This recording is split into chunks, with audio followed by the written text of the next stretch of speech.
Yep, we most certainly are saved by grace. You're not, though. Grace doesn't convict you to come on a video of someone telling the truth and resist the truth, to just regurgitate false doctrine. That's the Antichrist spirit of error. 1 John 4:6. We are of God. He who knows God, which means you keep his commandments, the Holy Covenant that you claim we're not saved by, will hear us. But he that doesn't hear us doesn't know God. Hereby we know the difference between the spirit of truth and the spirit of error.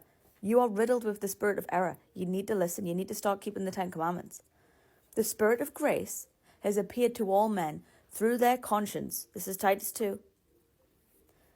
To convict and teach people when they're doing wrong, according to the 10 Commandments. I'm not putting you under the law. I'm not putting you under sacrificial law. I'm putting you under the good works. The spirit of grace is trying to convict you to keep those good works. The good works is the 10 Commandments. And then when you do that, you teach others to do so. Also good works.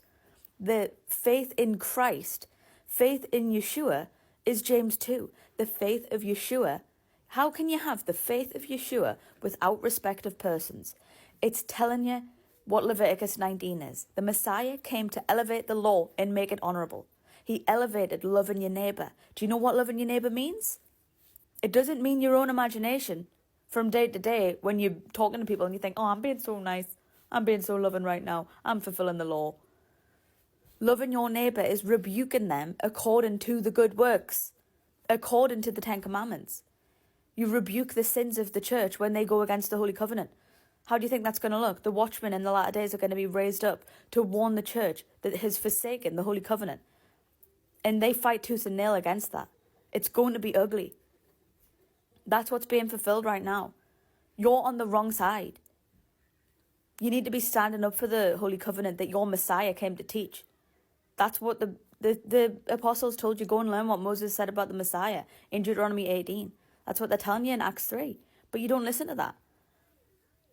Why won't you listen to grace? You aren't saved by grace right now, by the way, because the grace coming out of my mouth, which is conviction and salt, is supposed to convict your heart. But what's probably going to happen is you're going to get offended by what I've said and actually, therefore, not be saved by grace. You could be saved by the conviction that I'm speaking with, because if I convict you, the Spirit of God can work in you and God can save you, but you won't let it. The Spirit of grace convicts us all. Each person gets a different dose of grace. That's why he says he resists the proud, but he gives grace to the humble. Being humble means you're humble towards the Spirit of grace. God convicts you of watching porn and you don't obey. You're proud. You're searing your conscience with a hot iron in doing that. If God convicts you to go and read what Paul is actually quoting in Romans 10, but you don't do it because you're lazy. Uh-oh. That's on you.